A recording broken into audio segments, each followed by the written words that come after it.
Remember me, my Elohim, concerning this, and wipe not out my good deeds.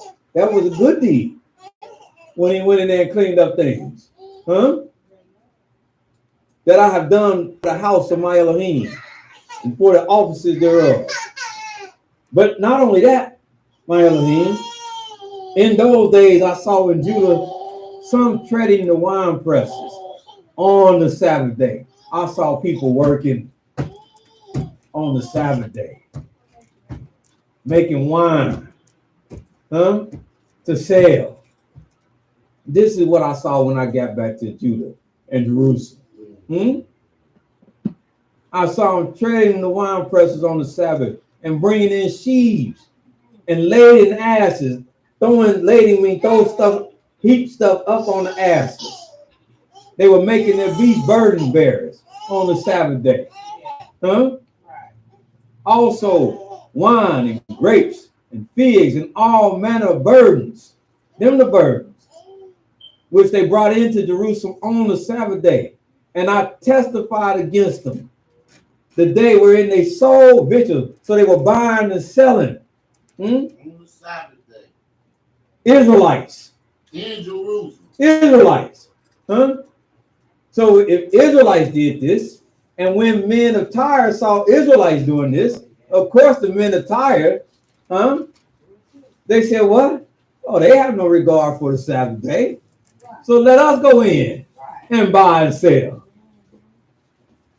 So there dwelt men of Tyre also therein, which bought fish and all manner of ware, and sold on the Sabbath unto the children of Judah in Jerusalem. So I contended with the nobles of Judah and said unto them, what evil thing is this that ye do, that you profane the Sabbath day? Huh? Did not your fathers thus?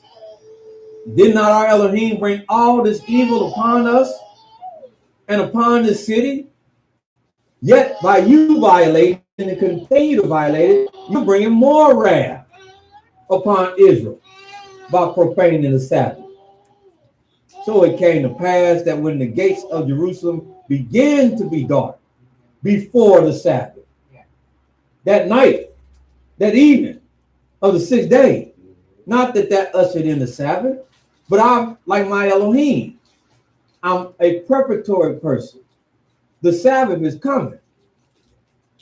So to make sure the day come in clean and holy, we're going to get rid of everything this night. I commanded the priests that they should shut the gates and charge that they should not open them till after the Sabbath. And some of my night out there. Because we had set the city up that evening, so they camped out that night, hoping to get up that morning and have access. Then I testified against them and said unto them, why do you lodge about the wall? Why are you spending the night? If you do so again, me and them men, we come down off this wall and we're going to lay hands on you. And from that time forward, when they saw how serious we was, they came no more on the Sabbath. They didn't worry about coming. They didn't come the night before the Sabbath, and they definitely didn't come on the Sabbath. And I commanded the Levites that they should cleanse themselves, and that they should come and keep the gates to sanctify the Sabbath day. So remember me, my Elohim, concerning this also. Spare me according to the greatness of your mercy. So that's two things. He got Tobiah, out of there. He cleaned up the desecration of the Sabbath day. Here's the third thing. In those days, I saw also Jews that had married wives of Ashdod, Ammon, and Moab. That wasn't a crime. What was it? That wasn't a crime. What is what he saw that gave him a hint as to what was going on that was a crime. And their children spake half in the speech of Ashdod, but could not speak in their own native tongue, in the Jew language or the Hebrew language, to be more exact. And that told Nehemiah what was happening in the households. That told Nehemiah that the Israelite children were being raised to have more respect for the culture and more appreciation for the culture of their mothers or their foreign culture than their culture. And if that be so, to have more respect for their God than the God of Abraham, Isaac, and Jacob. And how they were raised, because he understood to be vastly different than how Hebrews are to be raised. This is what was problematic. But let me tell you something of a truth. And I'm glad the sun going down, so I'm going to open up a whole nother can of worms. Let me tell you something of the truth.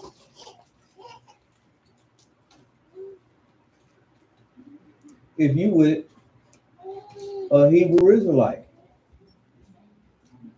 that ain't really walking with Yah, and y'all have two vastly different ways in which you operate, your children are going to be confused. And they're going to be reared in two different manners. And you're going to see some things that by righteousness you shouldn't see it. They don't have to be with somebody that's foreign. All they have to be reared by somebody that don't believe wholeheartedly in the word of Yah.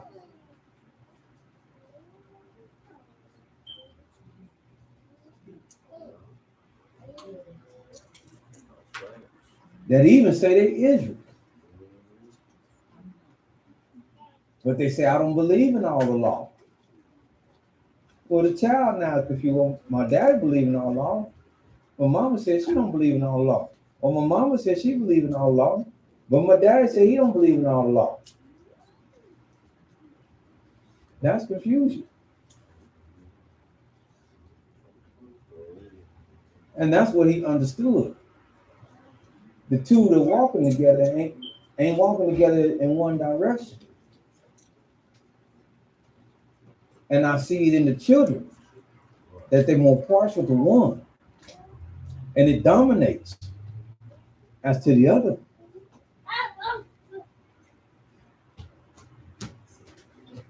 So he contended with them.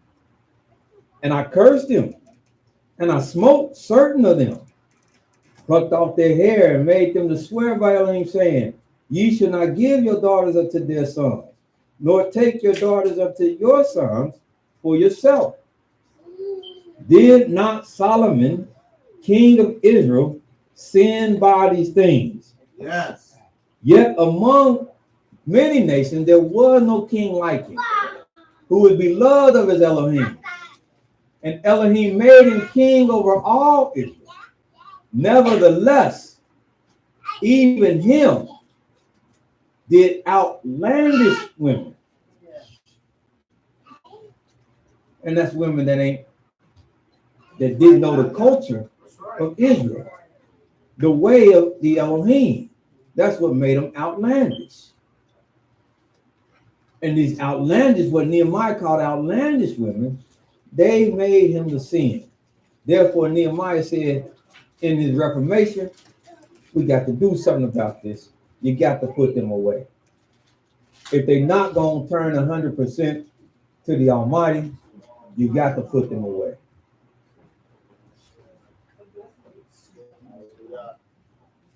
So shall we then hearken unto you to do all this great evil, to transgress against our Elohim and marrying strange wives? Because again, and I can only say it because it's the truth,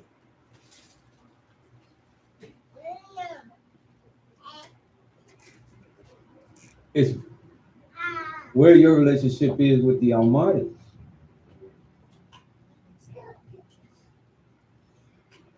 And where you see your relationship going with somebody else. Like I said, I maneuver in this world with many people, but all my relationships have boundaries.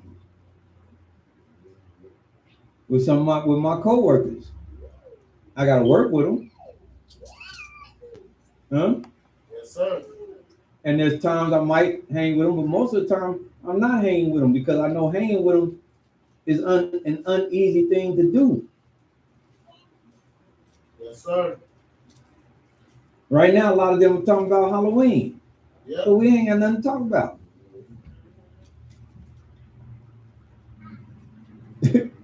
Huh? Huh? Right. We ain't got nothing to talk about. Not in that respect. And it's going to cause friction. When you stand in what you stand in, somebody, and they stand in what they stand, it's going to cause friction.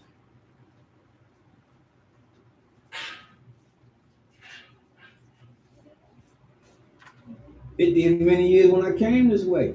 I don't know why you can't come over Christmas time. I don't know why you can't come over.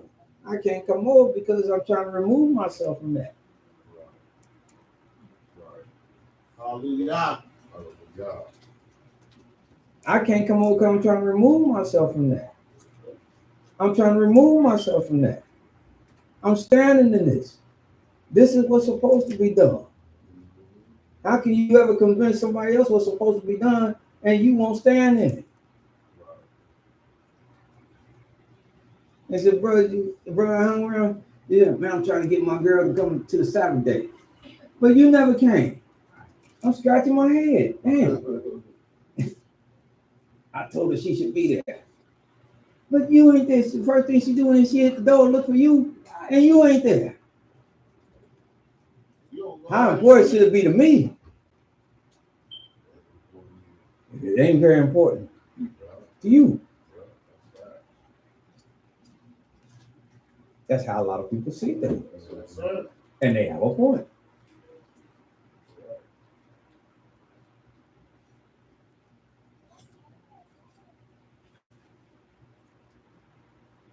He said, damn, I don't know if I'm ever going to find nobody. I don't pay him no different picture. Yeah, you're going to find somebody. I said, well, you might be 60 years old before you get married. Hang on. That's what I said, mercy. Hang on. True. You men don't find that crab till they over 50. I'd rather you be 60. And if you only have 10 years of bliss, have 10 years of bliss, then you get married in your 30s or 20s and you have 40 years of hell.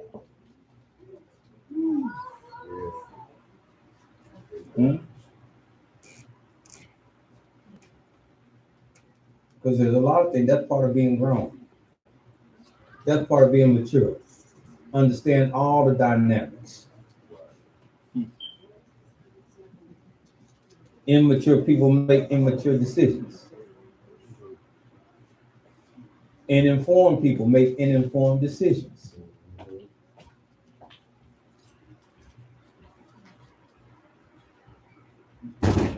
And you put no number by that.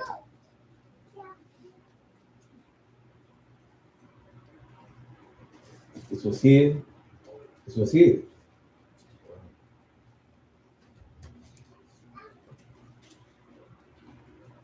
Yes, ma'am. Just a quick question. In the line of this, so let's say if it was two Israelites, let's say one Israelite kept because their atonement is such a huge day for us, such an important day for us. What if one Israelite in the marriage kept it on, the 10th day was last week, and let's say the other Israelite kept thought that very, very important day was held on another day. Right? They saw that one of the biggest days of the Israelite, 2 different days. Can you keep it something twice? We can, but somebody got to be wrong. Somebody got to be wrong. Has to be wrong. Gotta be wrong. And because it's such a huge day to an Israelite, like where it's supposed to be, I can see how even within a relationship and a marriage that can cause a lot of friction.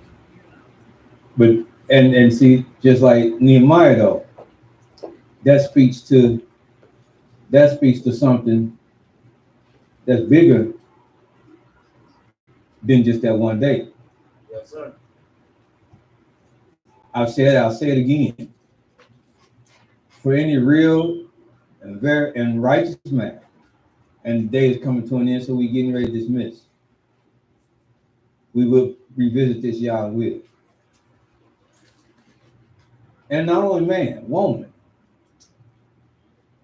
Because I've seen a lot of relationships I've seen a lot of relationships where you can't call into question love. Because it is love. But I've seen a lot of relationships where love is not the question, respect is. Hallelujah. Respect is. Hallelujah. She has told him, right or wrong. I've from the old school, I've seen a lot of women stay with a man and being real with herself, because he ain't got no business just hanging out and splitting up that time. So she's very cognizant that there's something going on. And this just being truthful. But in the manner in which he does it, it's not flaunted, it's not disrespectful. So she's able to get beyond that. She know he out there, as long as he's doing and taking care of all the parameters around there, and he's respectful. The moment it becomes something where it's very disrespectful, that is the gasoline to light that fire. And that's anybody. And men, see, they just won't vocalize it. But the very thing, but that's why these scriptures are here. The king and the queen. Tell Vashti, come here. And what? I ain't coming. Man, that was a hit. That was a hit to hear. It was a great sign of disrespect. And even the men told him, said, man, you gonna let her disrespect? That's what they said. You gonna let her disrespect you like that? If you let her do that, I'm telling you now, you got a problem, because every woman in this kingdom gonna start disrespecting their man like that. And you think you got a problem now, like the song say, huh? Wait till that happens. Wait till that happens. Real problem. The worst thing you can do is disrespect him. And respect is a lot of things. Like I said, I love to be loved, but I sure enough love to be respected. Huh? And so it's alarming that being married, and that's why I say it speaks to a greater picture. Communication, a lot of things. But it's alarming to being married, and you can see, the woman can see the Day of Atonement on this day, and I see it on that day. Because that means we ain't been doing a very much good job of communicating. We ain't been doing a very good job of talking with one another. Because who could come in my house and sway my bone to operate in a different manner than what it should be doing connected with me? All right. That's why Samson said, who been messing with my heifer? That's somebody else been messing with my heifer in my house, messing with my heifer.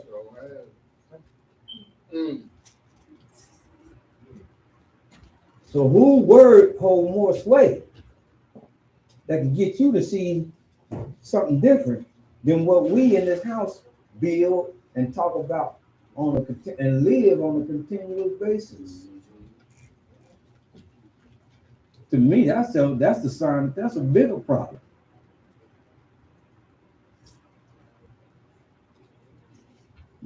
I was told many times years ago, I go to another class. But guess what class they was always at? Hallelujah. Again, how could two walk together? Really? Nah, when you how you see the Day of Atonement on 10th day? How you see on 10th day? When you call it 10 days. When 10 days? Wednesday. After that. When 10 days? Wednesday. You can be mad with me about something else, but the essential things. Like I said, I'll wrap it up. I'm gonna wrap it up. Y'all getting long faced. But like Michelle said, she said, Obama have never disappointed me in the important things. She didn't say he ain't never disappointed. She said, but in the important things, when it counts the most, when it matters the most, she said, he has never disappointed me. All right? They sleep. Yeah. They suffer. So I'm gonna close it out. Yes, sir. Let's stand.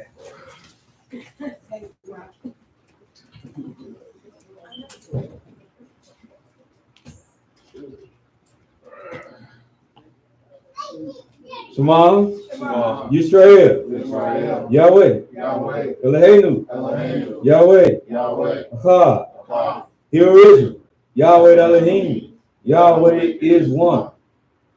Yibareka,